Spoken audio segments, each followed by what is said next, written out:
नमस्कार, बहुत स्वागत है आप सभी का। आप देख रहे हैं आपकी बात और मैं हूं आपके साथ अभिलाष मिश्रा।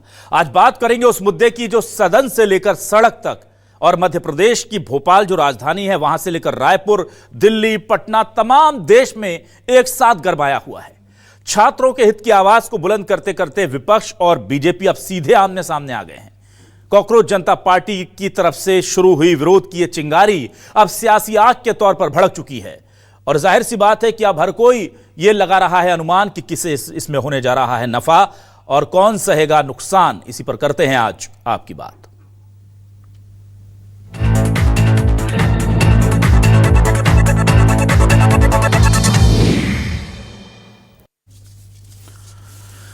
राहुल गांधी ने आज अपना एक बार फिर से संबोधन दिया है और साफ तौर पर कहा है तीन प्रमुख मांगे उनकी हैं। वो चाहते हैं कि धर्मेंद्र प्रधान का इस्तीफा हो। ये बेसिक मांग सभी की है।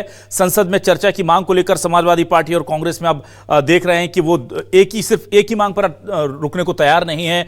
दूसरी मांग, जिन लोगों ने लाठीचार्ज किया है छात्रों पर, उनके खिलाफ कार्रवाई। और तीसरी मांग, पीएम मोदी खुद माफी मांगे। इस तरह की मांग वो कर रहे हैं और छात्रों के भविष्य से खिलवाड़ इसे खुलकर राहुल गांधी बता रहे हैं। उन्होंने क्या कहा है, सबसे पहले उनका बयान सुनिए। सुसाइड हुए बच्चों के 152 पेपर लीक्स हुए। स्टूडेंट्स की पहली मांग यह है, इनको हटाइए। दूसरी मांग, जिन्होंने स्टूडेंट्स पर आक्रमण किया है ये हमारे दुश्मन नहीं है, ये हमारे लोग हैं, हमारा फ्यूचर है। तो इन लोगों पर जिन्होंने वायलेंस किया है, हिंसा की है, इन पर एक्शन होना चाहिए। यह स्टूडेंट्स की दूसरी मांग है। और तीसरी मांग, जो इस पूरे सिस्टम को चलाते हैं उनको स्टूडेंट से अपोलोजाइज करना चाहिए। उधर इस मुद्दे को लेकर बीजेपी की तरफ से भी प्रतिक्रिया आई है। राजनाथ सिंह ने क्या कहा है कांग्रेस के प्रदर्शन को लेकर, छात्रों के साथ जो भी दुर्व्यवहार हो गया उसको लेकर वो क्या कह रहे हैं, जरा सुनिए। छात्रों और नौजवानों को कुछ लोग अपने राजनीतिक स्वार्थों की पूर्ति के लिए एक राजनीतिक औजार के रूप में इस्तेमाल करने का प्रयास कर रहे हैं। प्रधानमंत्री मोदी जी के नेतृत्व में हमारी सरकार विद्यार्थियों और नौजवानों की आकांक्षाओं को पूरा करने और उनके कल्याण के प्रति पूरी तरह से प्रतिबद्ध है। उधर मध्य प्रदेश हो या छत्तीसगढ़, इस पूरे मामले को लेकर बीजेपी ने आज कांग्रेस के दफ्तर का घेराव करने की कोशिश की। कई जगह पर स्थितियां बिगड़ गई, कई जगह गुलदस्ते लेकर के कांग्रेस ने स्वागत किया है। इन तमाम चीजों के बीच बीजेपी और कांग्रेस के नेता क्या कह रहे हैं मध्य प्रदेश छत्तीसगढ़ के, ये भी सुन लेते हैं।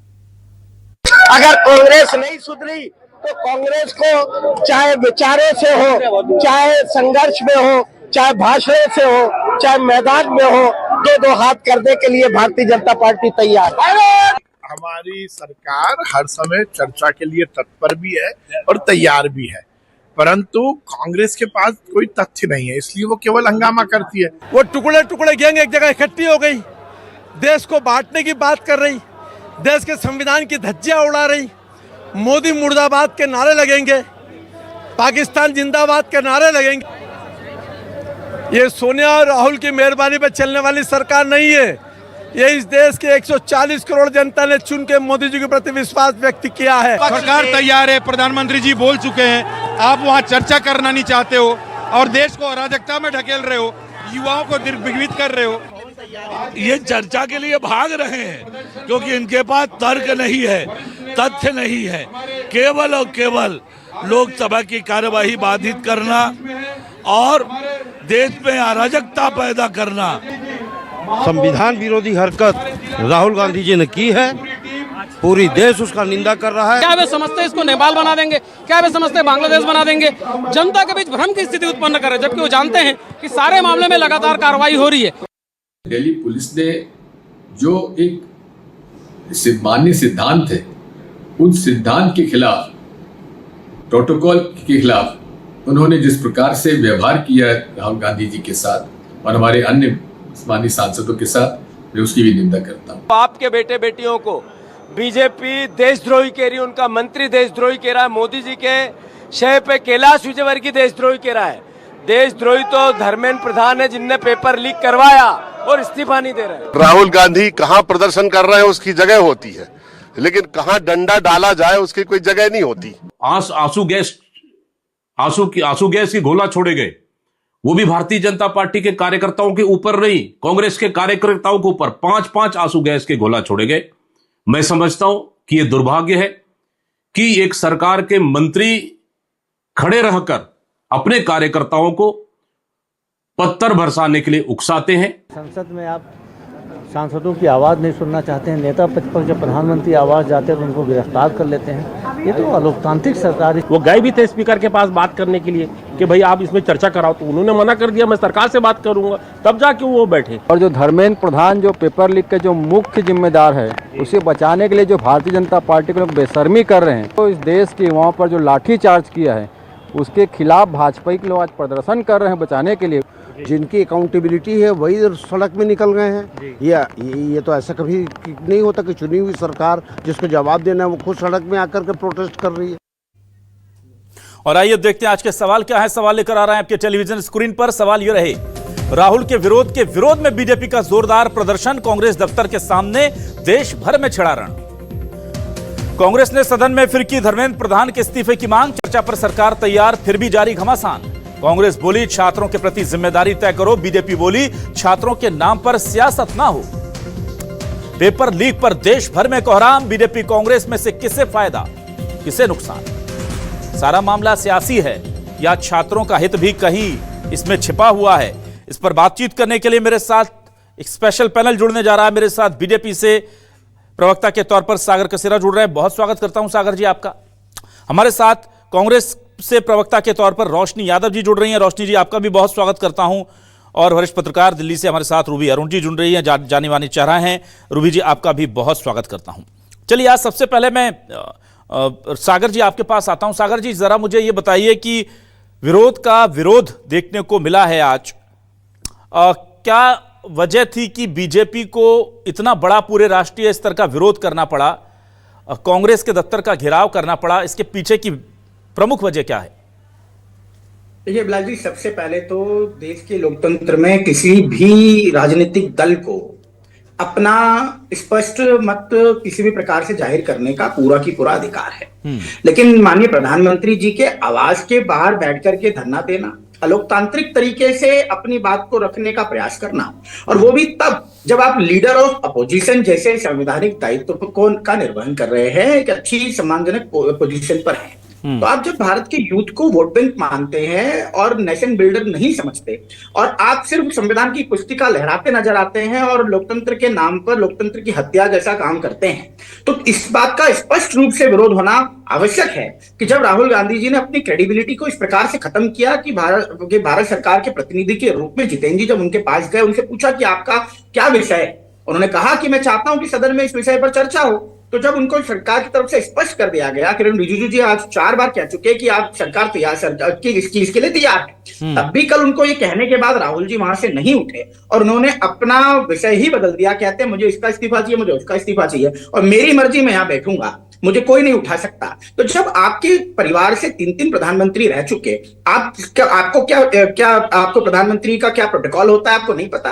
क्या संविधान की आपको अपनी सीमाएं, अपनी लिमिटेशंस नहीं पता? और उसके बावजूद आपको जब वैकल्पिक जगह भी उपलब्ध कराई गई थी, लेकिन तब भी आपने वहां जाने से इनकार करके सिर्फ फोटो अपॉर्चुनिटी और ऑप्टिक्स के लिए आपने सॉल्यूशन को नहीं चुना और सॉल्यूशन की जगह आपने सेंसेशन को चुन लिया। तो ये बात स्पष्ट हो जाती है कि देश में इस विषय को लेकर जाना, देश के युवाओं को बरगलाने वाली कांग्रेस पार्टी का चाल चरित्र चेहरा देश तक पहुंचाना यह अत्यंत ही आवश्यक है कि वो सिर्फ देश के वोट बैंक के युवाओं को वोट बैंक मानकर चल रहे हैं, लेकिन यूथ को माननीय प्रधानमंत्री नरेंद्र मोदी जी उन्हें नेशन बिल्डर मानते हैं और 2047 के विकसित भारत के संकल्प में सबसे बड़ा योगदान अगर कोई देने जा रहा है तो वो यही जनरेशन है जो देने जा रही है। इसलिए हमारी सरकार छात्र के भविष्य के साथ किसी भी प्रकार का राजनीतिक लाभ कहीं से भी कोई इसका गलत नैरेटिव ना बनाए, इसकी चिंता करने के विषय में, इस विषय को जनता तक पहुंचाने के लिए हम इस माध्यम को विकल्प रूप में चुनना पड़ा। और कांग्रेस इस बात को चेतावनी के रूप में मान ले,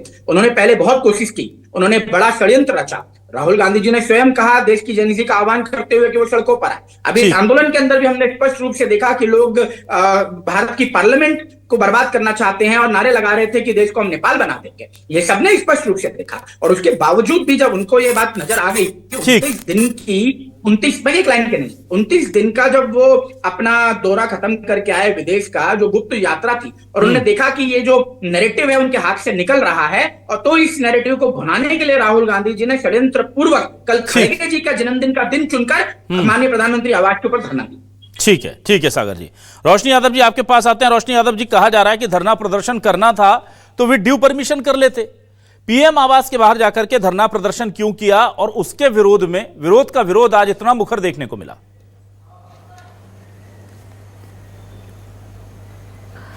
जी अभिलाष जी नमस्कार, सभी साथियों को नमस्कार। देखिए, मुझे लगता है कि भाजपा प्रवक्ता जी अभी जिन बातों को बोल रहे थे, पहले तो मुझे लगता है कि देश का जो भविष्य है, युवा है, आपके न्यूज 24 चैनल के माध्यम से इनको माफी मांग लेनी चाहिए। और ये जो कांग्रेस की अराजकता और तमाम जो बातें कर रहे हैं, तो मुझे लगता है कि पहले इनको जवाब दे देना चाहिए। आज लगभग 20 से 22 दिन बीतने वाले हैं, कभी विपक्ष ने कोई हस्तक्षेप नहीं किया। शांतिपूर्वक तरीके से, शांति ढंग से जंतर मंतर पर बैठा हर भविष्य का युवा शांतिपूर्वक न्याय की गुहार लगा रहा था। ना तो उसमें कांग्रेस ने कोई राजनीति की, लेकिन हमेशा अपनी नाकामियों को छुपाने के लिए ये जो है राष्ट्रवादी आड़ को आगे लाते हैं। आज कांग्रेस कार्यालय पे ये अपने कार्यकर्ताओं को क्यों भेज रहे हैं? क्योंकि ये मुंह छुपाने की इनको जगह नहीं मिल रही है। आज प्रधानमंत्री संसद में पीछे गेट से भागते हैं, क्या ये नहीं दिखाई देता कि प्रधानमंत्री जो 56 इंच का सीना लेकर के घूमते थे, आज देश के भविष्य और युवाओं से डरे नहीं है?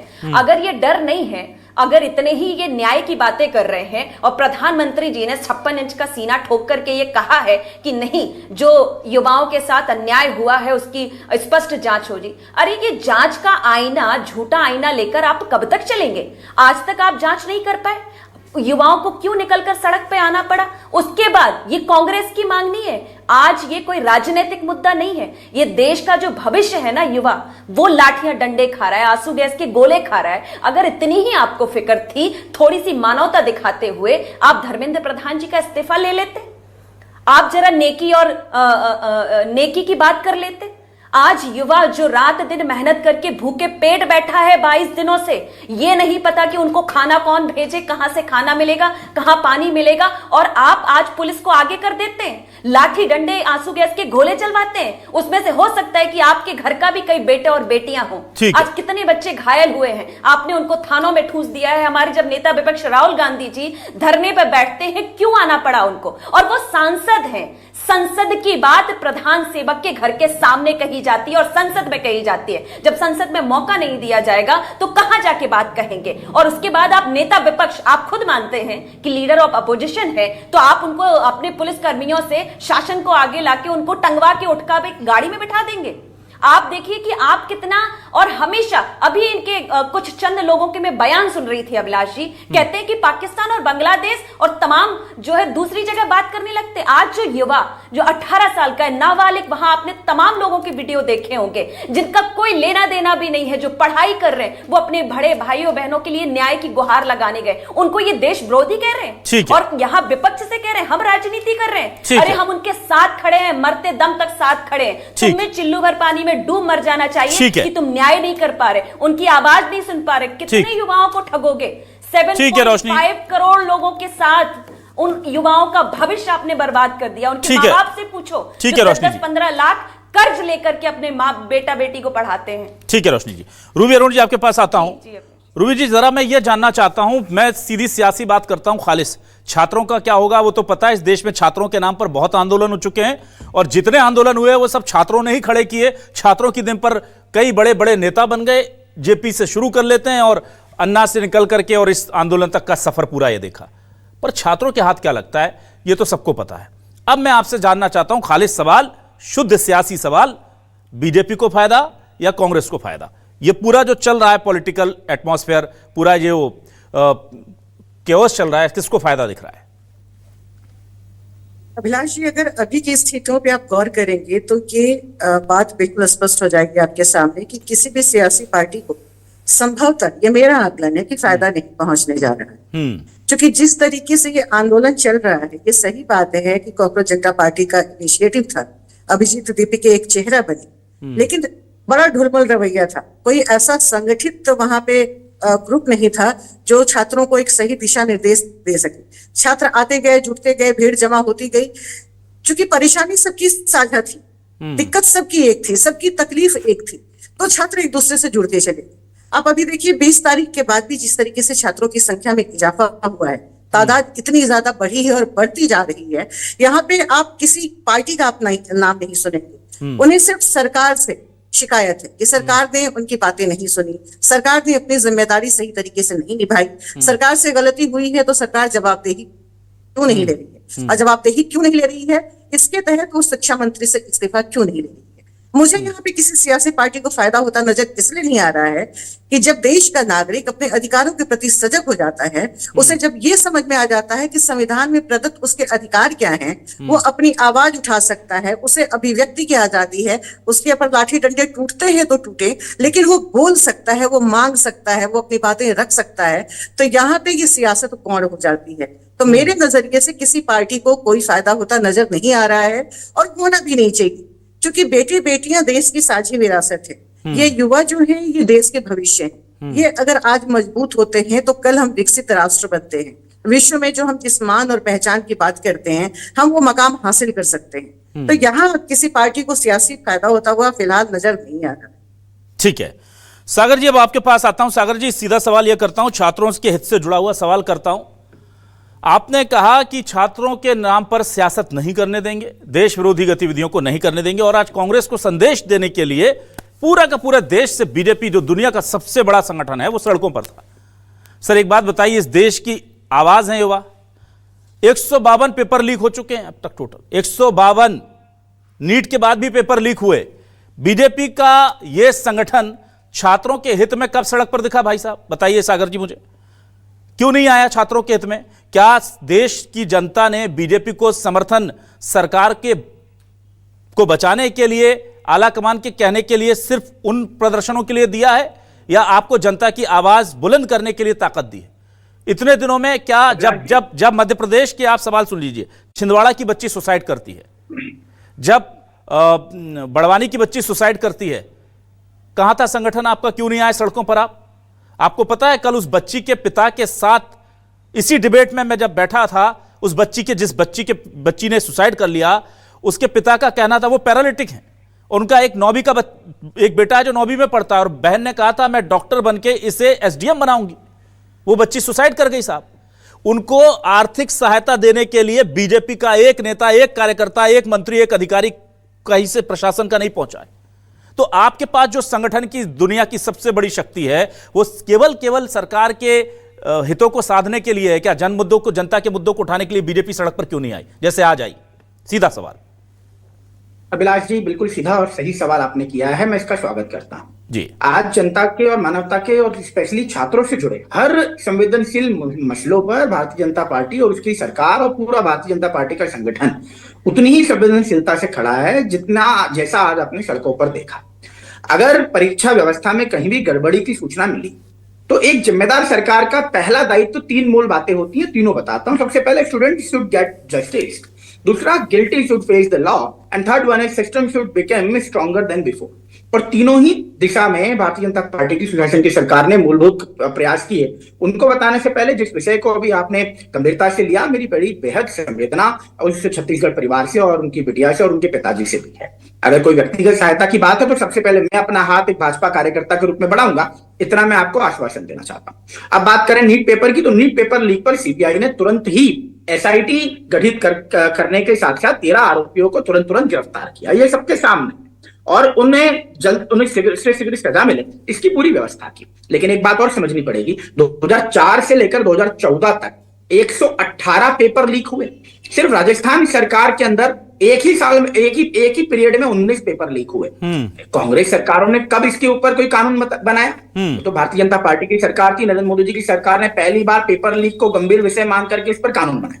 और कभी भी जब इस प्रकार की पेपर लीक हुए तो कोई इतनी त्वरित तरीके से आज तक इतिहास नहीं है। ना सागर जी, मैं सरकार ने क्या किया उसका जवाब नहीं चाह रहा। एक मिनट ना सागर जी सुनिए, मैं कह रहा हूं सरकार ने जो किया सरकार के उस पर तो विपक्ष जवाब मांग रहा है, जनता देख रही।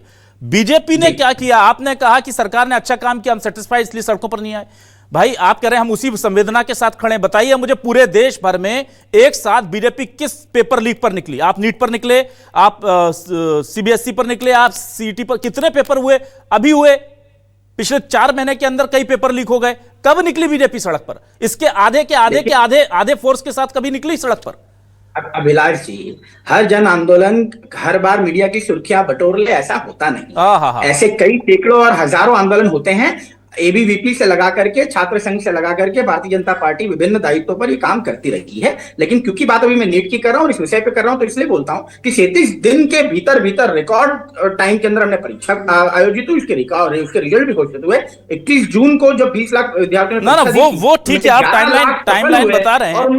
आपको लगता है सागर जी, आपको लगता है कि अगर इस सबसे सेटिस्फाई होता देश तो युवा इतने जुट रहे होते पूरे देश में? मान लिया बीजेपी ने अपने संगठन की ताकत, दिल्ली से फोन आया, आप लोगों ने प्रदर्शन कर लिया, पर स्वस्फूर्त बिना किसी प्रायोजन के पूरे देश के अलग अलग, आप मध्य प्रदेश के रहने वाले हैं, आप किसी जिले में फोन करके पूछ लीजिए, वहां 2, 4, 10, 20, 50 लोग बैठे होंगे किसी कोने में इस आंदोलन को समर्थन देने के लिए। इस सच्चाई से आप कैसे आंखें मूंद सकते हैं कि लोग नाराज हैं?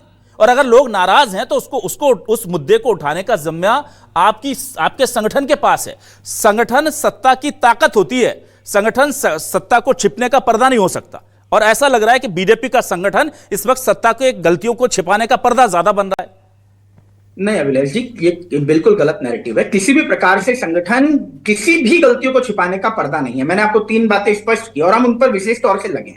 भारतीय जनता पार्टी छात्रों के हमेशा साथ रही, हमारा इतिहास। बीजेपी का एक मध्य प्रदेश में, सागर जी, बीजेपी का मध्य प्रदेश में पिछले 2-4 महीने में हुआ छात्रों के लिए इस पेपर लीक के मामले में एक बड़ा प्रदर्शन बता दीजिए मुझे। चलिए, आप इतना बता रहे हैं। और मैं, हेमंत खंडेलवाल जी आज पहुंचे थे, कौन सा बड़ा नेता आपका नहीं था जो आज प्रदर्शन में शामिल नहीं था? आप मुझे इसके आधे नेता के मौजूदगी वाला एक प्रदर्शन का नाम बताइए। अभिलाष जी, अब प्रदर्शन कांग्रेस जब करेगी नीट पर तो हम तैयारी करेंगे ना उन परीक्षार्थियों को समाधान देने की। मैंने अभी तो कहा विषय सॉल्यूशन का है कि सेंसेशन का। कांग्रेस ने सेंसेशन चुना, हमने सॉल्यूशन चुना, और सॉल्यूशन के लिए हम लगातार काम कर रहे हैं। आज नीट का समाधान किया है, उसका रीनीट कराया, और आगे भविष्य में ये घटना दोहराई ना जा सके नीट के बाद जो पेपर हुए वो भी लीक हुए। सागर जी, फिर क्या कहेंगे आप? और जबकि वादा किया गया था कि आप कोई पेपर लीक नहीं होगा, नीट के बाद के पेपर और गड़बड़ियां। कहा कि सॉल्यूशन पर कंसंट्रेशन है। आप कह रहे हैं आपने कानून बनाया की तरह नहीं है। सागर जी, एक लाइन पूरी होने दीजिए अभिलाष जी। आप बोलते रहेंगे, मुझे अवसर नहीं मिलेगा तो मेरी बात जा नहीं पाएगी। बोलिए। आज प्रियंका गांधी जी का एक वीडियो वायरल है, जब राजस्थान के अंदर उनकी सरकार में 19 बार से ज्यादा एक पीरियड में पेपर लीक हो गए, तो प्रियंका गांधी जी कहती हुई दिखाई दे रही हैं स्पष्ट रूप से कि हमारी सरकार है, गलतियां हो जाती हैं, हमने बहुत प्रयास किए होंगे हमारे मुख्यमंत्री ने। लेकिन जब यही क्रम भारतीय जनता पार्टी के शासन में होता है, जबकि हम सुशासन के साथ उसको रोकने का पूरा प्रयास करें, और रीनीट के अंदर हम लोगों ने ऐतिहासिक तरीके से उस पर काम करके दिखाया, मैंने अभी आपको स्पष्ट किया, उसके बावजूद उन्हीं के बयान बदले हुए नजर आते हैं। तो ये हिपोक्रेसी कही जाती है अभिलाष जी। और दूसरा मैं कहूंगा कि सॉल्यूशन पर काम करना यह भाजपा का पहला प्रयास है। और आज जो आंदोलन हुआ वो राहुल गांधी जी के अलोकतांत्रिक प्रयास के विरोध में आंदोलन था, न कि छात्रों की किसी प्रकार से छात्रों के खिलाफ आंदोलन था। तो ये गलत नैरेटिव। छात्रों की जो पिटाई हुई थी कम से कम उस पर आ जाते आप। और सागर जी, आप जो जस्टिफिकेशन दे रहे हैं कि चूंकि कांग्रेस के 2004 से 2014 के कार्यकाल में 118 पेपर लीक हुए, फिर आपने एक बड़ा कड़ा कानून बनाया जिसके बाद 152 पेपर लीक हो गए, और वो ऐसा कहते थे इसलिए हम भी उससे बचे रहेंगे। ये हिपोक्रेसी दरअसल, और ये देश का दुर्भाग्य है कि चाहे बीजेपी हो 152 पेपर लीक, चाहे कांग्रेस रही हो 118 पेपर लीक, और दोनों एक दूसरे को बता करके बच के निकलने की कोशिश करते हैं। और जिन संगठनों को क्षमता दी है जनता ने कि आप अपनी सत्ता को सुधारिए, वो उनके गलत कामों पर पर्दा डालती है। रोशनी यादव जी, आपके पास आता हूं। रोशनी यादव जी, आप लोग भी सियासी माइलेज लेने में कांग्रेस भी मुझे लगता है पीछे नहीं है। कॉकरोच जनता पार्टी जब ये आंदोलन कर रही थी, छात्रों के सर फोड़े जा रहे थे, जिसके लिए आज उनके खून बह रहा था, जिसके बाद एक दिन बाद कांग्रेस के आंसू बह रहे हैं, तब आप क्यों नहीं खड़े हुए थे? राहुल गांधी नहीं जा सकते थे किसी वजह से, ठीक है, हो सकता है बाहर हो, बाकी नेता जाकर के समर्थन दे सकते थे। आपको डर यह था कि एक नई नवेली पार्टी कहीं सरकार के विरोध में इतना बड़ा प्रदर्शन खड़ा करने का क्रेडिट ना ले जाए। और यह तक कहा गया, आतिशी का कल का ट्वीट मुझे याद आता है कि जंतर मंतर पर प्रदर्शन में इतने दिन तक लोग बैठे रहे, सोनम वांगचुक बैठे रहे, जिनके लिए भर भर के ट्वीट किए जाते थे, जिनके समर्थन में कांग्रेस भर भर के रील्स बनाती थी, कोई कांग्रेसी नेता वहां नहीं गया। और उससे इतर जंतर मंतर से इतर आप जाकर के पीएम आवास के बाहर धरने पर बैठ गए। भाई जब अगर लड़ाई आप दोनों की एक ही थी तो मंच एक क्यों नहीं हो सकता? क्रेडिट का चक्कर था क्या? अभिलाष जी, बिल्कुल कुछ गलतफहमी होगी। मुझे लगता है इससे पूर्व में हमारे राज्यसभा सांसद और प्रवक्ता पवन खेड़ा जी वहां मौजूद थे और लगातार कांग्रेस का हर नेता अपडेट लेता रहा। और अभी आपने ही इस बात का जवाब दे दिया। भाजपा प्रवक्ता खुद कहते हैं, अगर हम पहले दिन से जाते ये कहते हैं कि कांग्रेस राजनीति कर रही है। आज जब कांग्रेस 22वां दिन बीत गया, उसके बाद भी इनके मन में न्याय का विचार नहीं आया, युवाओं की आवाज सुनने का विचार नहीं आया, तब पूरे विपक्ष ने यह तय किया कि जब हम संसद में ये आवाज उठा सकते हैं, हम सीजेपी का साथ दे सकते हैं जो लड़ाई लड़ रहे हैं, तो क्यों ना उसको गति दी जाए और आगे बढ़ाया जाए। ये प्रयास किया। तो मुझे लगता है कि ये तो इनका काम है, उल्टा चोर कोतवाल को डांटने जैसी बात है। और आज पूरा युवा सड़क से लेकर संसद तक शांतिपूर्वक जा रहा था। तो मैं भाजपा प्रवक्ता को पूछती हूं कि क्या जरूरत थी इस भविष्य के युवा पर लाठियां चलाने की और आंसू गैस के गोले फेंकने की? ये तो वही बात होगी कि शुतुरमुर्गे की तरह रेत में अपना सिर घुसाए जा रहे हैं, लेकिन इनको जवाब नहीं देना। आज जब राहुल गांधी जी और तमाम विपक्ष के नेता आवाज उठाने पहुंच जाते हैं तो आप घेराव करने के लिए निकल पड़ते हैं। आपने खुद सीधे सवाल पूछे कि अगर इसमें विपक्ष को आने की जरूरत ही नहीं थी। आप 20 दिन पहले ही धर्मेंद्र प्रधान जो बच्चे न्याय की मांग कर रहे हैं कि इस्तीफा दे दीजिए, और आज राहुल गांधी जी ने भी प्रेस वार्ता करके सिर्फ 3 मांगी थी। आपका एनटीए जो संस्थान है आपके सानिध्य में काम कर रहा है, अब वो भ्रष्ट है, उससे आपको इस्तीफा लेना चाहिए। आप देखिए, अब बीच में मत बोलिए। आपने 22 लाख छात्रों का नुकसान किया है और एक दिन में 40 लाख का अब 10 साल से लगातार पेपर लीक हो रहे हैं। जब आपको घेरा जा रहा है तो आप दूसरों पे सवाल उठा रहे हैं। अरे हमने तो प्रियंका जी ने, आपने खुद कहा कि उन्होंने अपनी गलती मान ली, लेकिन आप तो इतने बेशर्मे और निहत्थे लोग हैं कि आप निहत्थे लोगों को मारकर भी खुद को निहत्था बता करके आप उनसे माफी भी नहीं मांग पा रहे। कम से कम आपको इतनी शर्म तो कर लेनी चाहिए। और कांग्रेस की 3 मांगे हैं। अगर आप वाकई इस देश के भविष्य के साथ हैं, युवाओं के साथ हैं, तो आप धर्मेंद्र प्रधान का इस्तीफा लीजिए और जो आपका एनटीए संस्थान बना है, आप ही के अंडर में काम कर रहा है, उस भ्रष्ट तंत्र को अभी तुरंत बर्खास्त कर दीजिए, उसको नष्ट कर दीजिए। और सबसे बड़ी चीज, जितने युवाओं को चोट पहुंची है और जितने आपके प्रशासन ने अत्याचार किया है, उनको पनिश करिए और उन भविष्य के युवाओं को मुआवजा दीजिए। आकांक्षा जैसी बेटी के परिवार को मुआवजा दीजिए। मध्य प्रदेश की जो 2 बेटियां मरी हैं, उनके परिवार को मुआवजा दीजिए। थोड़ी सी इंसानियत रखिए। हर समय केवल कांग्रेस को कटघरे में करके वो राजनीति कर रहे थे, इसलिए आपने लोकतांत्रिक मूल्यों को अपनाया। अरे संविधान की किताब को जरा पढ़ लो, जिसको अभिव्यक्ति है धरना देने की, उस पर भी लाठी डंडे चला रहे हो। शर्म करिए, शर्म करिए। ठीक है, और माफी मांगिए। रूबी अरुण जी, आपके पास आता हूं। रूबी अरुण जी, ये बीजेपी कांग्रेस, जाहिर सी बात है कि इस पूरे मामले को लेकर के अब पॉलिटिकल माइलेज तो होगा ही। सियासी पार्टियां हैं, समाज सेवी पार्टियां तो है नहीं, समाज सेवक के तौर पर रजिस्ट्रेशन भी नहीं है उनका। पर मुझे बड़ा आश्चर्य होता है ये देख करके कि लगातार, चाहे वो किसान आंदोलन रहा हो जिसमें बीजेपी सरकार की इमेज को डेंट पहुंचा और बाद में उसको बात रियलाइज करके यू टर्न लिया गया, इस पूरे मामले में क्या आपको लग रहा है कि बीजेपी का जो केंद्रीय नेतृत्व है वो होने वाला जो नुकसान हो रहा है उसकी छवि को वो समझ नहीं पा रहा है? क्योंकि धर्मेंद्र प्रधान को एक धर्मेंद्र प्रधान को बचाने के लिए पूरी सरकार की छवि दागदार, एक धर्मेंद्र प्रधान को बचाने के लिए पूरे छात्रों के मन में आक्रोश पैदा कर देना, एक धर्मेंद्र प्रधान को बचाने के लिए विपक्ष को बैठे बिठाए चलते संसद के सत्र में मौका दे देना, एक धर्मेंद्र प्रधान को बचाने के लिए उन महिलाओं, उन बच्चों, उन लोगों के प्रति अपने मन में असंतोष पैदा कर लेना जो इस खबर से सीधे तौर पर जुड़े भी नहीं है, लेकिन जो तस्वीरें देख रहे हैं कि बच्चों को डंडे मारे जा रहे हैं। ये रिस्क, इतना रिस्क कैसे ले रही है बीजेपी? को तो मैं बहुत समझता हूं कि बहुत जबरदस्त समझदार पार्टी है और बहुत फ्यूचरिस्टिक अप्रोच के साथ चलती है। क्या आप समझ पा रही हैं बीजेपी की इसके पीछे रणनीति क्या है, कारण क्या है? या आपको लगता है कि जब सत्ता चढ़ती है सिर पर तो चीजें दिखनी बंद हो जाती हैं दूर की? अभिलाष, आपने बड़ा मौजू और बहुत गहरा सवाल पूछा है जिस पर कोई गौर नहीं कर रहा कि सिर्फ एक धर्मेंद्र प्रधान को बचाने के लिए नरेंद्र मोदी की सरकार सब कुछ दांव पे क्यों लगा रही जी। ये ऐसा सवाल है जिसपे लोगों को सोचना चाहिए और जो बार बार क्रोनोलॉजी की बात होती है वो खुल के सामने आ जाएगी अगर लोग इस पे विमर्श करेंगे। ये सोचने की जरूरत है कि धर्मेंद्र प्रधान के इस्तीफे की मांग इतनी जोरदार तरीके से हो रही है, पूरे देश का युवा हर शहर हर राज्य में सड़क पे आ गया है, लेकिन धर्मेंद्र प्रधान के खिलाफ एक भी शब्द सरकार की तरफ से सामने नहीं आ रहे हैं। तो आखिर सरकार के भीतर क्या कोई ऐसी कश्मकश है, क्या ऐसी खींचतान चल रही है, क्या वहां शक्ति के दो केंद्र हो गए हैं? जो धर्मेंद्र प्रधान को एक केंद्र बचाना चाहता है, दूसरा इन मांगों के बहाने धर्मेंद्र प्रधान को हटाना चाहता है।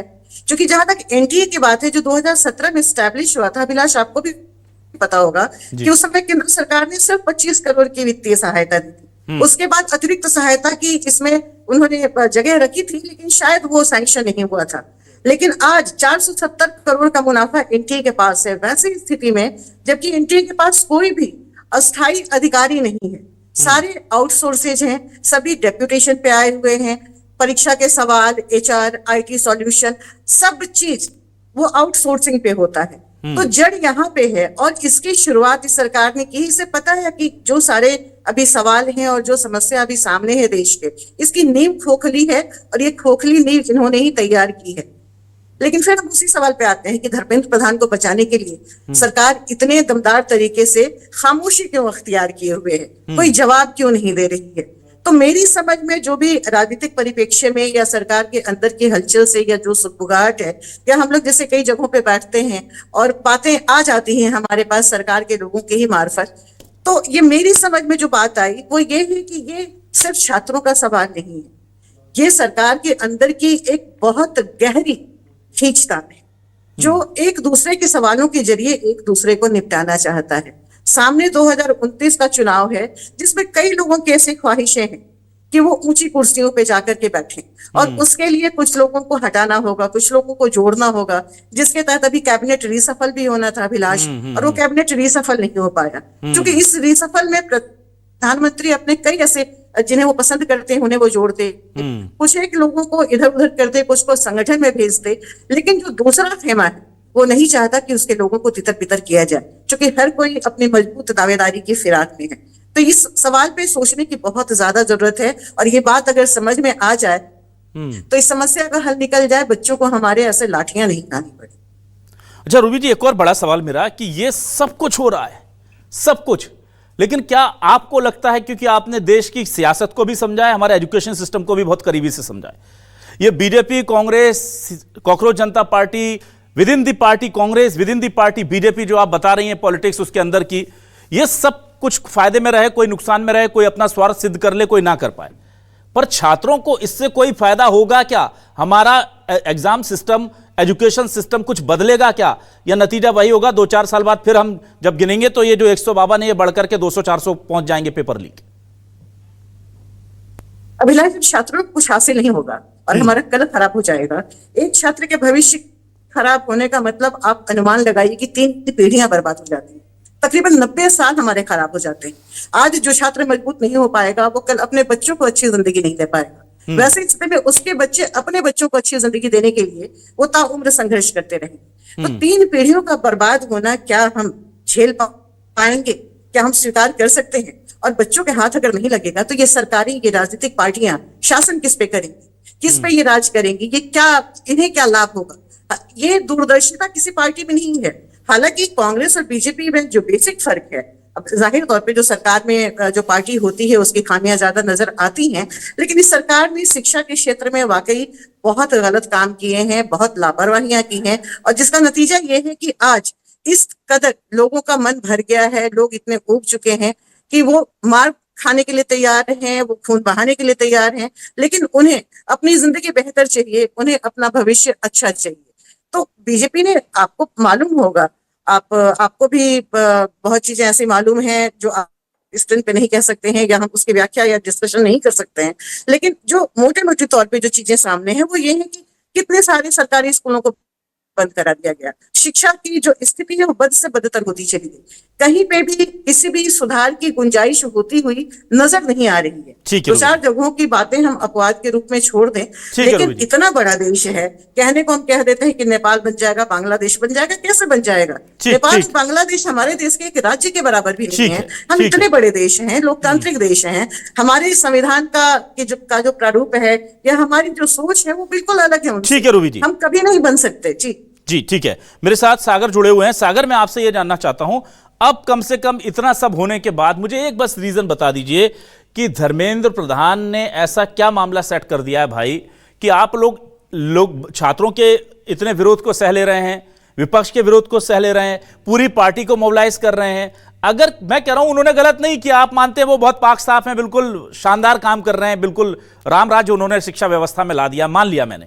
पर अगर ये जनता, इस देश में डेमोक्रेसी है, कुछ लोग, एक मेजॉरिटी पसंद नहीं कर रही है, तो उसका भी तो सम्मान रखना पड़ता है ना। कई बार रेल मंत्री ने इस देश में इस्तीफा इसलिए दे दिया था क्योंकि ट्रेन पटरी से उतर गई थी, कई लोगों की मौत हो गई थी, उसमें रेल मंत्री तो ट्रेन की पटरी लगाता नहीं है, इंजन चलाता नहीं है। इस तरह के लॉजिक आप दे रहे हैं, आप कह रहे हैं कि वो थोड़ी जिम्मेदार हैं, पेपर लीक हो रहा है तो जो जिम्मेदार थे।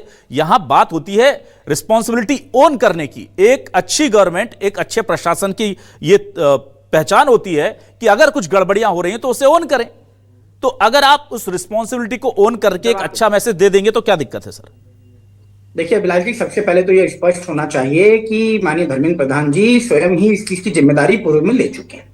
जब उन्होंने खुद ही जिम्मेदारी ले ली तो यहाँ पे बात खत्म होनी चाहिए। दूसरा, हमारा फोकस सॉल्यूशन पर है, न कि सेंसेशन पर। स्टूडेंट्स को न्याय मिले, जो गिल्टी है उसे कानून के माध्यम से सजा मिले, और सिस्टम को लीक प्रूफ बनाया जाए, सुधार किया जाए। ये तीन महत्वपूर्ण काम है जो भारतीय जनता पार्टी कर रही है। मैं पूर्व में भी बोल चुका हूं। हमने जांच एजेंसियों की जांच कराई, दोषियों पर कार्रवाई की, परीक्षा प्रणाली को मजबूत करने के लिए टेक्नोलॉजी, एआई आधारित निगरानी और सुरक्षा उपायों को बढ़ाया। आगे ऐसी घटनाएं ना हो, इसके लिए भी सुधार की दिशा में कंटिन्यूअसली प्रयास किए जा रहे हैं अभिलाष जी। और देश का, मैं आपसे सवाल क्या करता हूं सागर जी, आप सबका आंसर यही देते हैं कि हमने ये किया, ये किया, ये किया, ये किया। तो मैं आपसे सवाल ये कर रहा हूं कि जनता को एक अच्छा मैसेज देने के लिए धर्मेंद्र प्रधान को आप लोग क्यों बचा रहे हैं? मेरा सीधा सवाल, इतना नुकसान हो रहा है बीजेपी का, मैं तो आपके भले के लिए बात कर रहा हूं कि बीजेपी की इमेज को इतना डेट पहुंच रहा है। मैं यहाँ पर भारतीय जनता पार्टी के भले और नुकसान की बात नहीं कर रहा, मैं तो छात्रों की चिंता कर रहा हूँ अभिलाष जी। और भारतीय जनता पार्टी, अगर छात्रों की लेश मात्र भी चिंता होगी तो पहला काम होगा कि धर्मेंद्र प्रधान जी से कहिए कि आप बड़ा मंत्रालय संभालिए, इससे कोई और बड़ा जिसका ज्यादा बजट हो उसको दे दीजिए। अब देखिए, राहुल गांधी जी ने अपना नैरेटिव बदला। पहले उन्होंने कहा कि भाई मुझे सदन में चर्चा चाहिए, फिर उन्होंने कहा मुझे धर्मेंद्र प्रधान एक मिनट सागर जी, अभी उन्होंने कहा धर्मेंद्र प्रधान जी का इस्तीफा चाहिए, प्रधानमंत्री मोदी जी का भी इस्तीफा। सागर जी, तो अब आप बताइए, ये सागर जी, इससे समाधान होना है क्या? ना सागर जी, हम तो बात ही, मैं ये कह रहा हूं आप कांग्रेस के हिसाब से कब से चलने लगे? आपको जनता की मांग नहीं दिख रही थी क्या इतने दिनों से? दिल्ली में वो कह रहे हैं धर्मेंद्र प्रधान का इस्तीफा दो, छात्र कह रहे हैं धर्मेंद्र प्रधान का इस्तीफा दो, विपक्ष का सारे लोग कह रहे हैं धर्मेंद्र प्रधान का इस्तीफा दो। अब आपको राहुल गांधी जी क्या कह रहे हैं इसके हिसाब से डिसीजन लेने? क्या सर, आप लोग भी बिल्कुल अपॉर्चुनिटिस्ट की तरह काम करते हैं। अभिलाष जी, लोकतंत्र में डायलॉग और डिसऑर्डर दोनों एक साथ नहीं चल सकते। We are focusing on dialogues. अब बात होगी, अगर राहुल जी चाहते हैं या कोई ऐसा विषय तो उसकी चिंता करके उसका समाधान मूलभूत तरीके से निकालेंगे। डिसऑर्डर ही सॉल्यूशन है क्या? अगर सिस्टम नहीं बदला तो कोई भी होगा, लीक होता रहेगा। हम चाहते हैं कि समस्या का जड़ मूल समाधान हो, लेकिन मुझे लगता है कि हमें जड़ मूल समाधान पर कॉन्सेंट्रेट करने के बजाय सिर्फ एक नैरेटिव की चिंता ज्यादा सता रही है। चलिए ठीक है, सागर जी आपने हमें वक्त दिया, आप जुड़े हमारे साथ, उसके लिए शुक्रिया। मैं रोशनी जी के पास आता हूं। रोशनी जी, मैं आपसे यह सवाल लेता हूं, रोशनी जी को भाई सामने लाएगा। रोशनी जी, मैं आपसे यह सवाल लेता हूं, मुझे जरा यह बताइए रोशनी जी कि क्या इस पूरे मामले में कांग्रेस जो करना चाहती थी वो कर पा रही है? आपको लग रहा है कि जो मैसेज आप कन्वे करना चाह रहे थे वो हो पा रहा है? और क्या आपको लग रहा है कि सरकार पर इतना दबाव विपक्ष बना पा रहा है? क्योंकि मुझे आपसे कुछ देर पहले यह जानकारी मिली है कि समाजवादी पार्टी कह रही इस्तीफे की जरूरत नहीं, इस्तीफा तो वो 2 मिनट में दे देंगे, चर्चा कराइए सदन में। तो विपक्ष, जिसको आप कह रहे हैं एकजुट होकर के लड़ रहा है, विपक्ष में फूट पड़ती दिख रही है। अब क्रेडिट की लड़ाई हो रही है कि भाई कांग्रेस ले जा रही है, कॉकरोच जनता पार्टी को पहले क्रेडिट मिल रहा था, अब कांग्रेस कूद गई है तो समाजवादी पार्टी भी चिंता में है, तो वो अपना नैरेटिव अलग ला करके पेश कर रही है। तो छात्रों के मुद्दे पर कहां हम एक हैं? हम तो सिर्फ इसलिए एक हैं क्योंकि यहां जब इस एक प्लेटफॉर्म पर आते हैं छात्रों के मुद्दे पर तो क्रेडिट मिल जाता है। देखिए अभिलाष जी, मुझे लगता है कि कांग्रेस को अगर हम वाकई जानते हैं और ये देश जानता है तो कांग्रेस ने हमेशा देश की भलाई के लिए काम किया है और हमने संस्कृति, संविधान और नैतिकता को सबसे आगे रखा है। मैं भाजपा प्रवक्ता, और चूंकि आपने भी एक रेल दुर्घटना का जिक्र किया तो मुझे याद आता है कि लाल बहादुर शास्त्री ने अपनी नैतिकता और अपने व्यक्तिगत विचार से ही जब एक घटना घटी तो उन्होंने इस्तीफा दे दिया। और ऐसे कई नेताओं के मैं नाम गिना देती हूं। तो कांग्रेस को इस वक्त का इंतजार नहीं करना होता था कि जब लोग सड़कों पे निकले तब जो है हम उनके साथ न्याय करें। अशोक चमार से लेके ए राजा जी से लेके पवन बंसल जी से लेके कितने लोगों ने इस्तीफा दिया। ये नैतिकता थी कांग्रेस की। और आज भी राहुल गांधी जी और कांग्रेस ये फक्र से कहती है और सीना ठोक करके कहती है कि हमें कोई फायदा नहीं चाहिए। हम देश के युवाओं का, यही हमारे नेता विपक्ष राहुल गांधी जी कहते हैं, हम उनकी आवाज बनकर उनकी न्याय की लड़ाई लड़ेंगे। जो उनके साथ और जो उनका नुकसान हुआ है, देश के भविष्य का जो नुकसान हुआ है, जिन्हें कॉलेजों में होना चाहिए था, जिन्हें पढ़ाई करनी चाहिए थी, जिन्हें अच्छे मेडिकल संस्थानों में होना चाहिए था, आज वो जंतर मंतर पर भूखे पेट बैठे। और आपको मैं याद दिला दूं, ये कांग्रेस की लड़ाई नहीं है। आपने कल देखा होगा कि जब वो देश का युवा लड़ाई लड़ रहा था और वहां बैठा था तो कितने लोगों ने, उसमें एक मैं भी थी, जोमेटो से सब ऑर्डर कर रहे थे और इतना ज्यादा खाना वहां पे पहुंच गया कि सीजेपी के नेता को ट्वीट करना पड़ा।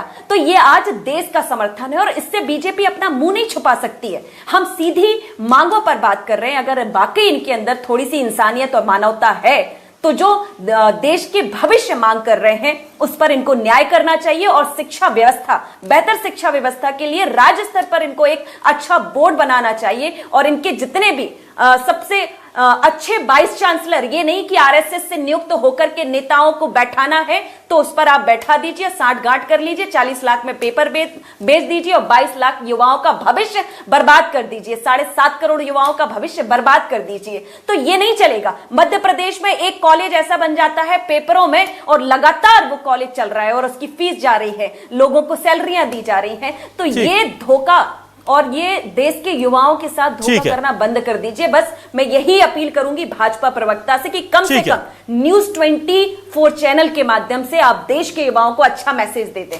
ठीक है, शुक्रिया अदा करूंगा मैं आपका रोशनी जी हमारे साथ जुड़ने के लिए, अपनी पार्टी के और छात्रों की बात इस मंच पर रखने के लिए बहुत शुक्रिया। मेरे साथ धनंजय ठाकुर के साथ साथ बाबूलाल शर्मा जी भी जुड़ गए हैं, रूबी अरुण जी हमारे साथ लगातार जुड़ी हुई हैं। इस डिबेट को हम कंटिन्यू करेंगे। छत्तीसगढ़ से 2 गेस्ट हमारे साथ जुड़ गए हैं।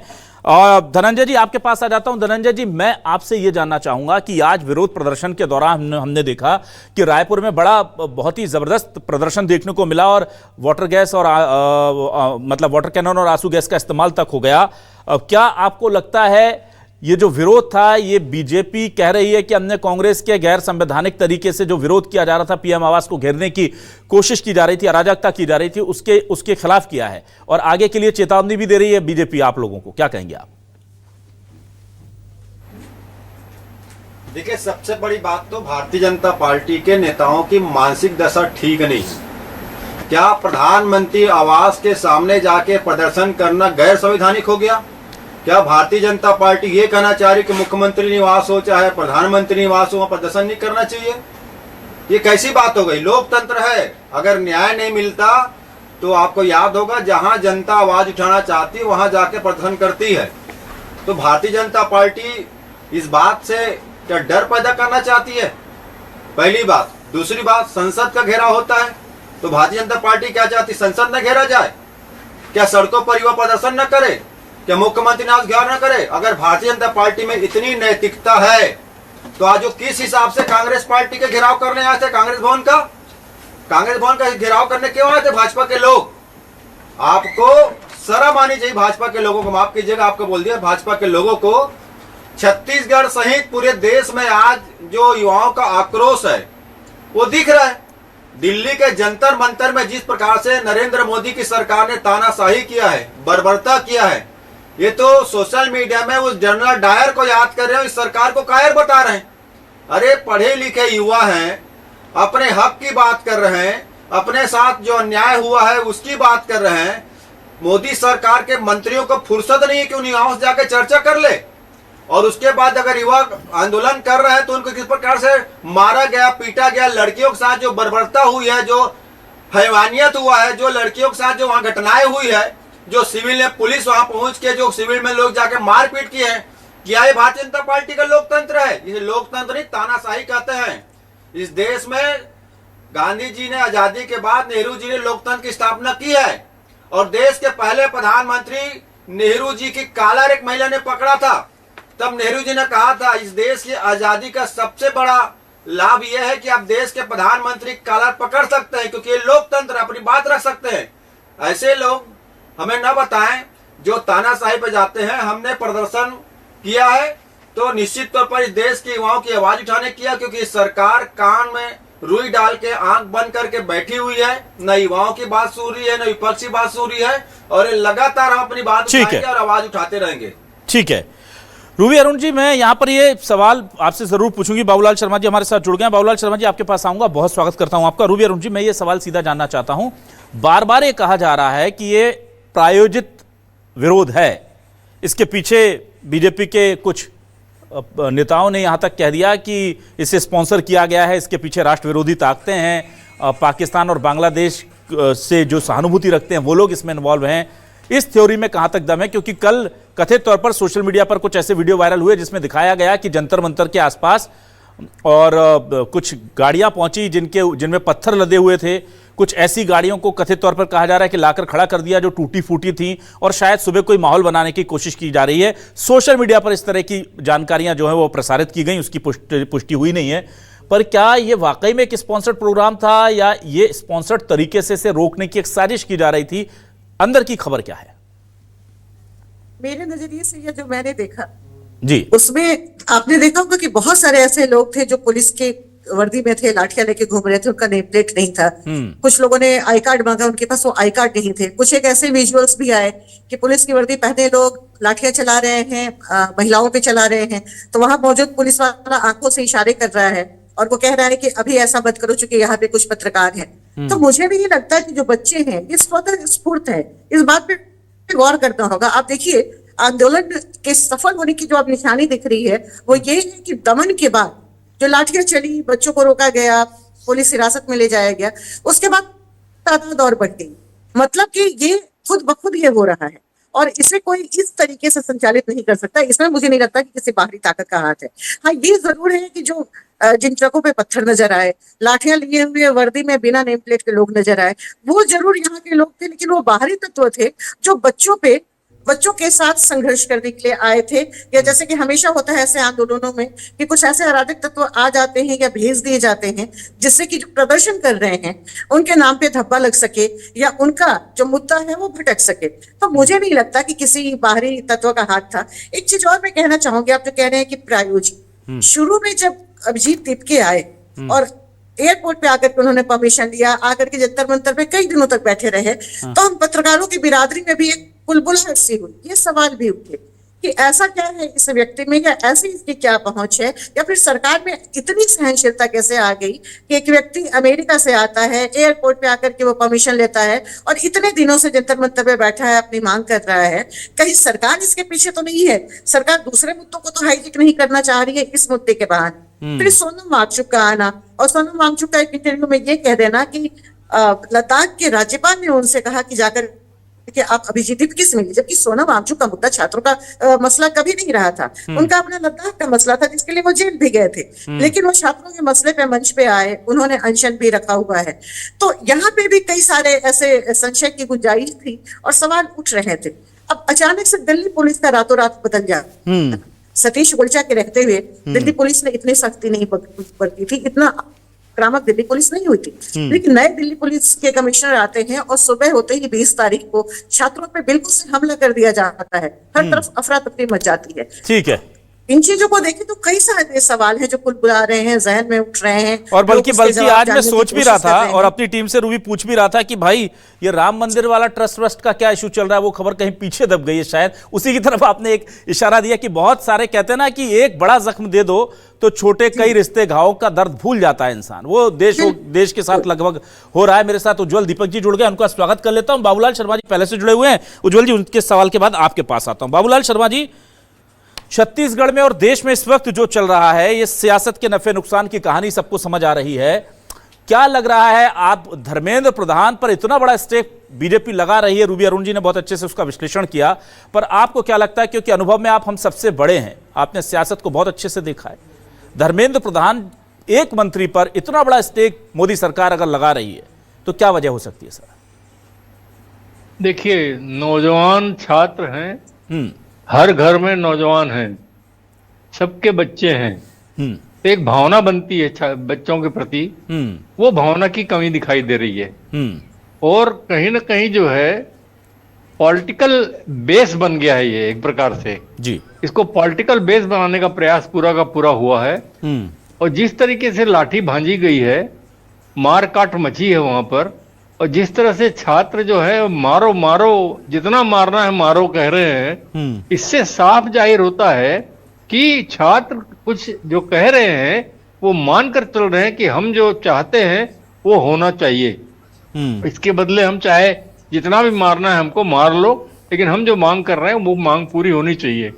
तो बड़ी साफ साफ बात है कि एक मंत्री के लिए जिसके कारण जो है, जिसके रहते हुए इतना बड़ा बड़ा कांड हो गया, इतने बड़े बड़े पेपर लीक वाले मामले हो गए, तो उस पर इतना बड़ा दांव खेलना जो है किसी सरकार के लिए जो है बहुत महंगा सौदा है मेरी नजर में। दूसरी चीज ये है कि सरकार क्यों कर ऐसा कर रही है, क्योंकि पहले के आप देखिएगा पुराने जमाने के अंदर में जो है तुरंत इस्तीफा दे दिया जाता था।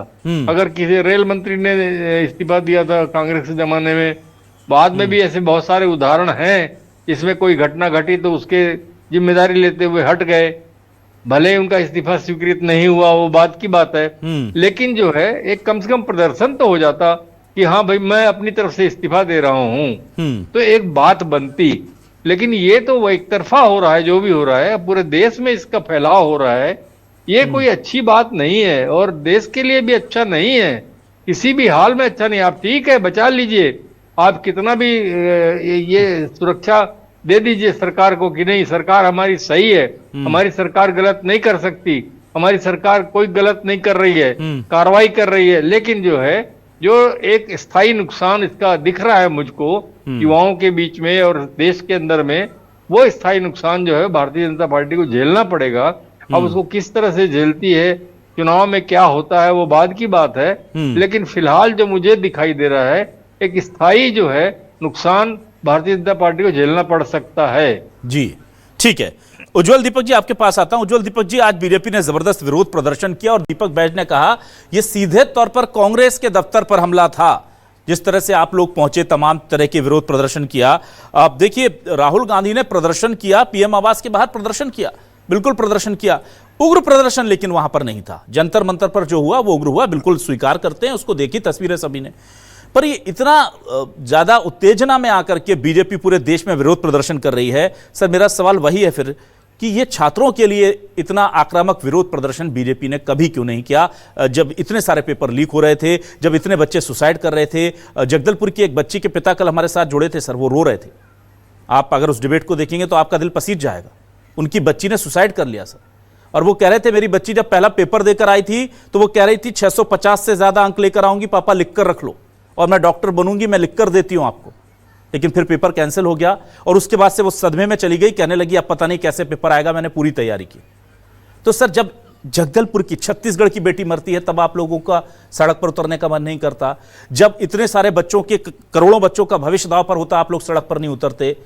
और जब कांग्रेस कोई प्रदर्शन करती है, आप लोग पूरे देश में एक साथ सड़कों पर उतरते, इतने आक्रामक होकर। सर पार्टी बड़ी है या देश? अभिलाष जी, जगदलपुर की उस बच्ची के प्रति मेरी गहरी संवेदना है। आप मुझे ये घटना मालूम नहीं है, आपके बताने के अनुसार मैं इस घटना पे यकीन कर रहा हूँ कि ऐसा हुआ है जी। और मैं गहरी संवेदना है मेरी। और जहां तक प्रदर्शन की बात है, मैंने खुद लीड किया हुआ है।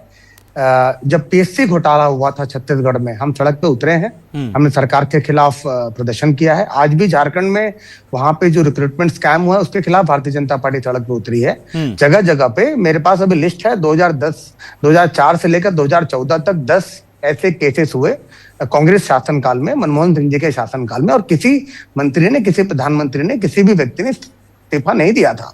और कांग्रेस के जो पीएससी घोटाला था वो तो जग जाहिर है कि अपने चहेतों को सीटें बेची गई थी यहाँ पर उस समय कांग्रेस पार्टी चुप थी। हमने तो कभी ये मांग नहीं कि, हमने तो सिर्फ पीएससी के घोटाले बाजो जो चेयरमैन थे पीएससी के, उनका इस्तीफा मांगा था और आज वो जेल के अंदर है। कांग्रेस पार्टी ने तो जिम्मेदारी को लेने से मना कर दिया था। हमने तो जिम्मेदारी ली केंद्र सरकार ने तुरंत अगले 25-26 दिन के अंदर रीनीट एग्जाम कराया जिम्मेदारी लेते हुए, और अगले 20-25 दिन के अंदर एग्जाम्स भी डिक्लेयर हो गए। इतनी कड़ी सुरक्षा में इतना बड़ा एग्जाम कराना सरकार ने जिम्मेदारी पूर्वक काम किया है, इस पे कहीं कोई कमी पेशी नहीं रखी गई है। जहां तक बात है इस्तीफे की, तो चुनी हुई सरकार है, लोकतांत्रिक तरीके से चुनी हुई सरकार है। अगर राहुल गांधी जी को यह लगता है कि वो बांग्लादेश और नेपाल की तरह युवाओं को भड़काकर बरगलाकर संसद भवन में मार्च कराकर या बिना परमिशन के, बिना सूचना के अति संवेदनशील प्रधानमंत्री आवास के बाहर जाकर धरना प्रदर्शन कर लेंगे, तो ये लोकतंत्र में जायज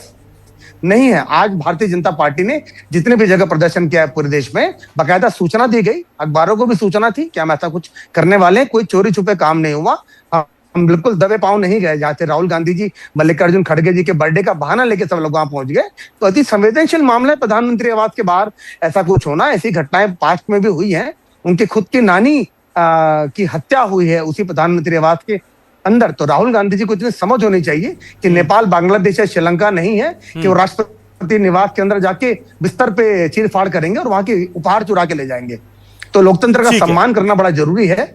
और जहां जैसा साथी बता रही थी, रूबी जी शायद उनका नाम है, कि जो पहले जो ये आंदोलन हुआ, ठीक, तो सरकार ने पूरा अलाउ किया, पूरी परमिशन दी। जंतर मंतर पे परमिशन ना होने के बावजूद उनको कभी कोई रोक टोक नहीं हुई। पर जब इस पर राजनीति चालू हुई, उस आंदोलन को धार्मिक बनाया गया, भगवान श्री राम को गाली बकने, हिंदुओं को, ब्राह्मणों को, प्रधानमंत्री मोदी जी को अपशब्दों से प्रयोग किया जाने लगा, दुनिया भर के आंदोलनजीवी परजीवी लोग वहां पर आने लग गए, तब सरकार को तकलीफ हुई। और जब प्रदर्शन उग्र हुआ तब सरकार ने कंट्रोल में लिया, जो सरकार का अधिकार है। आज मैं प्रदर्शन से आ रहा हूँ भाजपा के, वहां पर हम पे अश्रु गैस के गोले दागे गए, हम पे वाटर कैनन से हुआ, मुझे भी चोट लगी है, पर वो तो सरकार का काम है कि अगर एक छोटी सी कुछ लोग आंदोलन कर रहे हैं और बड़ी जनता को उससे खतरा हो सकता है। सरकार का देखिए उज्ज्वल जी, आपने बिल्कुल ठीक कहा कि सरकार का काम है। मैं तो पार्टी का काम पूछ रहा हूं सर। ये आप कह रहे थे इस्तीफे नहीं हुए, ए राजा, शशि थरूर, दयानिधि मारन, 2G घोटाला, तमाम मैं आपको वीरभद्र सिंह, पवन बंसल, अश्विनी कुमार, 2008 से 14 तक के सारे इस्तीफों की लिस्ट दिखा रहा हूं आपको, ठीक है। और आप कहते हैं इस्तीफे नहीं हुए। अब मैं इस सवाल को लेकर के आ जाता हूं जल्दी से रूबी अरुण जी के पास। रूबी अरुण जी, राजनाथ सिंह जी का एक बयान बड़ा इन दोनों वायरल है। वो कहते हैं ये एनडीए सरकार है, यहां इस्तीफे नहीं होते, और दिख भी रहा है, वो जो कहते हैं हो भी रहा है। लेकिन लोकतंत्र में जनता के चुने हुए जनप्रतिनिधियों को यह भरोसा कि अगर हमने एक बार किसी को मंत्री बना दिया तो वो कभी गलती कर ही नहीं सकता, नॉन बायोलॉजिकल हो गया फिर तो जो गलती नहीं कर सकता, वो जो कहते हैं कथित तौर पर हमारे बड़े नेता। और यह भरोसा ठप्पे के साथ ऑन रिकॉर्ड मीडिया में कहना कि एनडीए में इस्तीफे नहीं होते और फिर दिखना कि नहीं हो रहे, क्या किस तरफ जा रहा है ये? क्या हमारे मजबूत लोकतंत्र की अवधारणा सिद्ध हो रही कि भाई देखिए नेता कितने अच्छे होते हैं, वो गलती कर ही नहीं सकते? क्या ये दिख रहा है वैसा? नहीं, बिल्कुल नहीं। ऐसा राजतंत्र, राजशाही में हुआ करता था अभिलाष, कि जो राजा होता था वो अपने दरबारियों को ऐसा रखता था जो उसके चाटुकार होते थे या उसके नियंत्रण में होते थे, उससे इतर वो किसी व्यक्ति को वो इजाजत नहीं देता था। तो इसमें साजिशें होती थी। उसका मंत्री होता था, महामंत्री होता था, प्रधानमंत्री होता था, कि कितने लोग, कितने मंत्री उसकी तरफ हो, उसके फेवर में हो, उसको सपोर्ट करें, ताकि वो बीच बीच में अपनी बातों को जोर दे करके मनवा सके। बिल्कुल वही स्थिति अभी कि इस्तीफा नहीं होता, क्योंकि अपने अपने खांचे में अपनी सहूलियत के हिसाब से ऐसे ऐसे लोगों को फिट किया गया है जो आपकी हर बात मानने को तैयार है।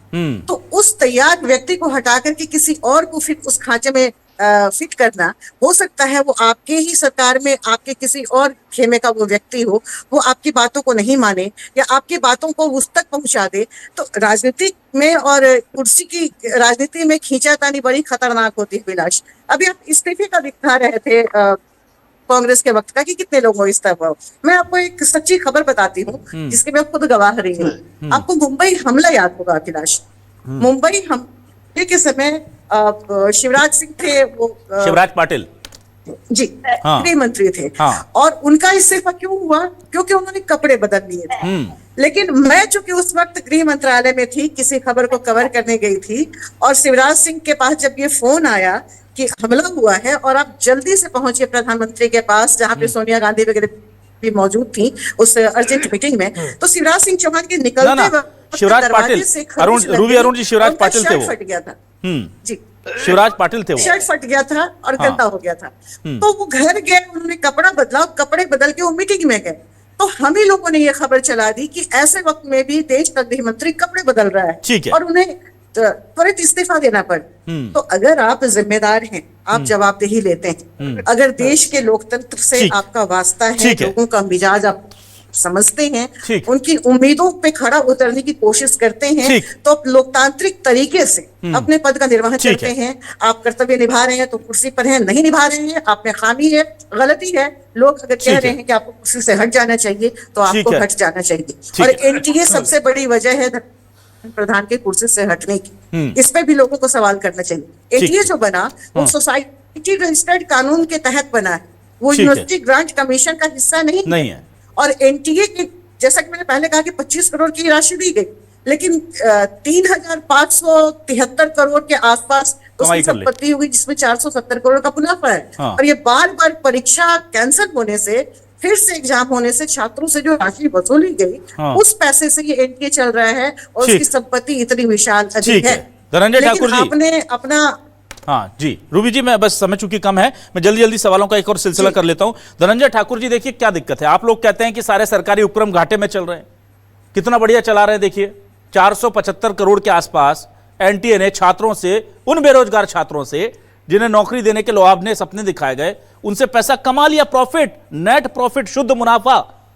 इतना अच्छा तो गवर्नमेंट काम कर रही है, आर्थिक तौर पर हमें मजबूत बना रहे हैं, और आप लोग बेवजह टारगेट करते रहते हैं। आपको देखना चाहिए कि कितना बढ़िया प्रबंधन होगा उस एनटीए का। सोचिए कि छात्रों के बेरोजगारी दूर करने के लिए वो परीक्षा ले रही है, और बेरोजगार छात्रों से पहले कहा जा रहा है कि अगर गलत, पहले फॉर्म भर के फीस दीजिए, परीक्षा फीस, अगर गलत सवाल आपको लगता है तो उसके लिए पैसे दीजिए कि ये गलत सवाल है, और आकर के हमें बताइए कि ये गलत सवाल है। और अगर हम मान लेंगे वो गलत सवाल है, तो ऐसा नहीं कि पैसा आपको लौटा दिया जाएगा, फिर मान लेंगे गलत सवाल है। और यही करते करते इतना मुनाफा लाया जा रहा है। तो देश को चलाने के लिए, सपने को पूरा करने के लिए अगर पैसा कमाया जा रहा है तो क्या दिक्कत है आप लोगों को? देखिए अभिलाष जी, मेरे खून में व्यापार है, ये किसने कहा था? नरेंद्र मोदी जी ने। वीडियो आपके पास भी होगा। अब जिनके खून में व्यापार हो, देशभक्ति ना हो, लोकतंत्र ना हो, देश की जनता के चिंता करने का डीएनए ना हो, उस व्यक्ति से आप क्या उम्मीद करेंगे? सबसे बड़ा दुखद विषय है, आप 475 करोड़ बस ही जोड़ रहे हैं।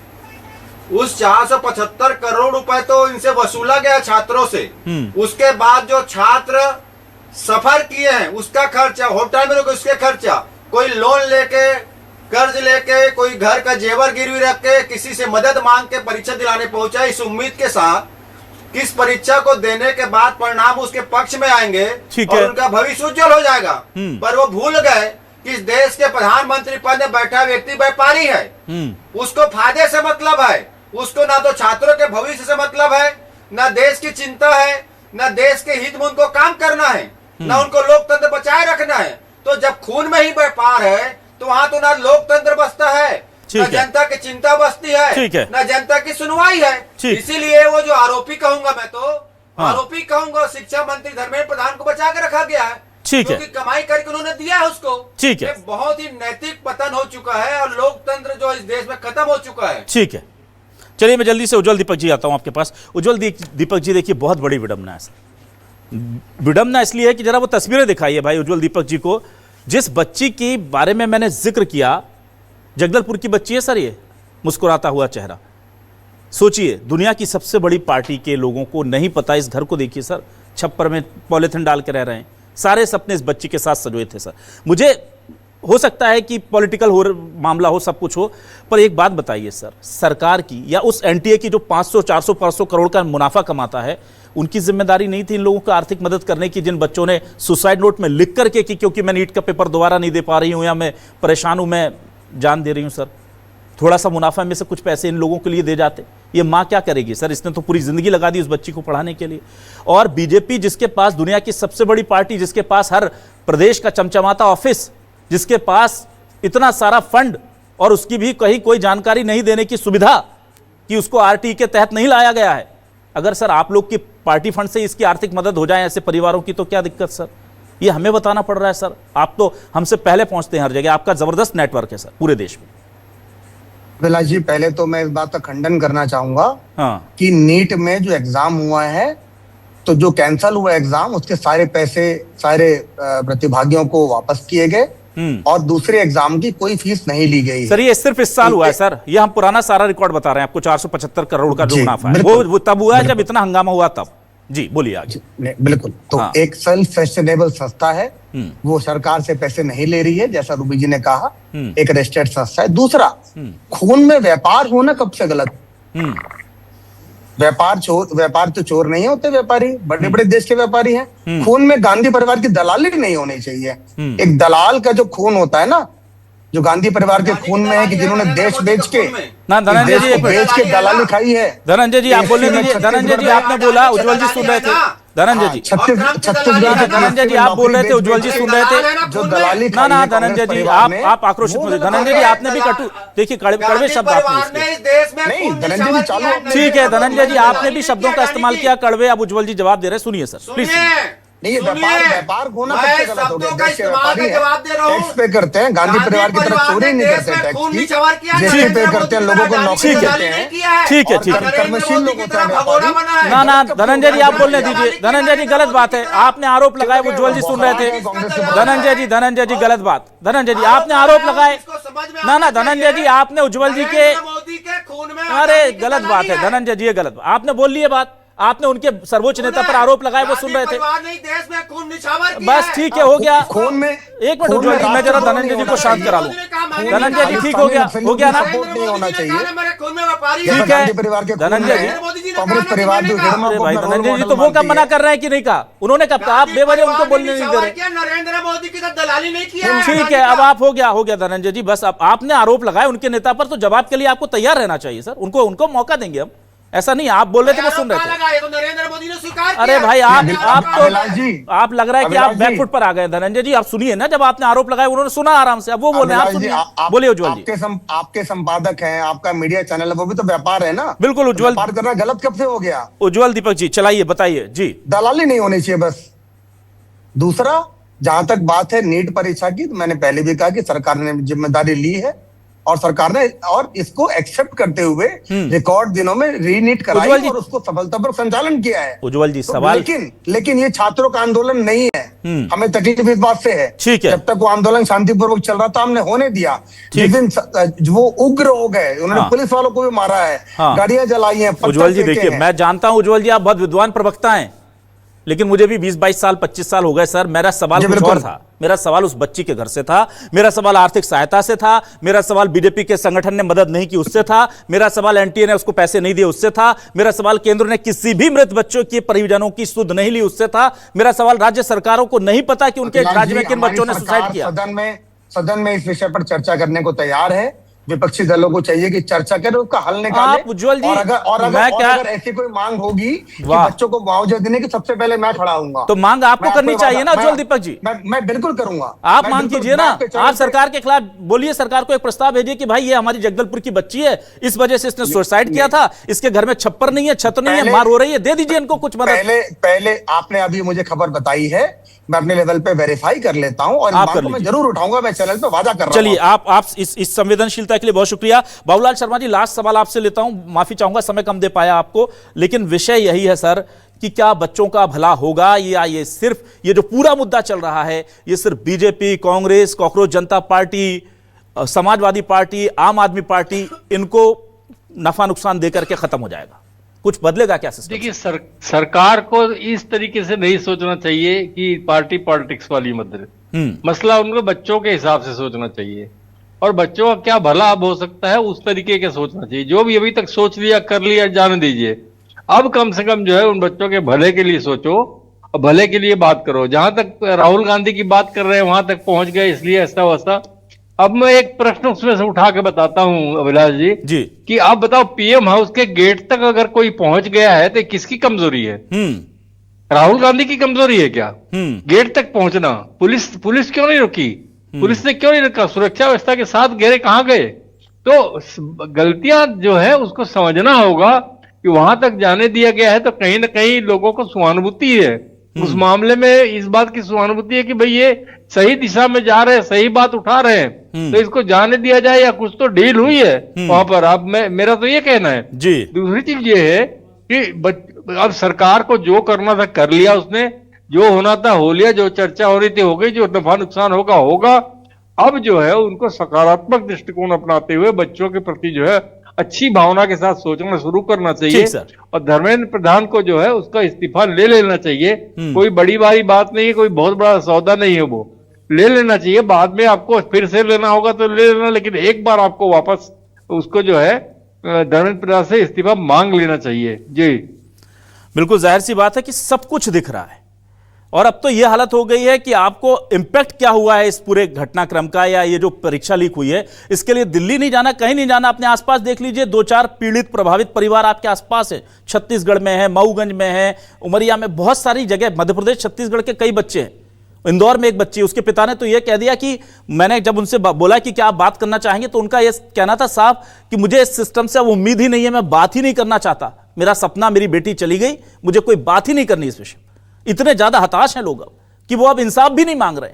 और अगर फिर भी हम ये सोचें कि हमको, चूंकि अगर हमने इस्तीफा ले लिया तो इससे साबित हो जाएगा कि हमारी गलती है, साबित होने के लिए गलतियां स्वीकार करनी जरूरी नहीं होती। साबित होना है तो अपने आसपास देख लीजिए, अगर कुछ गमजदा चेहरे हैं, कुछ मायूस आंखें हैं, कुछ माओ की आहें हैं, तो ये बता देती हैं कि हमारे सिस्टम में गड़बड़ी है। इसे महसूस करने के लिए आपको किसी मंत्री के इस्तीफे के सर्टिफिकेट की जरूरत नहीं है। कहा है किसी शायर ने, देखोगे तो हर मोड़ पर मिल जाएंगी लाशें, ढूंढोगे तो शहर में कातिल ना मिलेगा। बहुत शुक्रिया रूवी अरुण जी, धनंजय ठाकुर जी, उज्ज्वल दीपक जी, बाबूलाल शर्मा जी, हमारे साथ जुड़ने के लिए, इस डिबेट का हिस्सा बनने के लिए। तमाम दर्शकों का शुक्रिया। नमस्कार।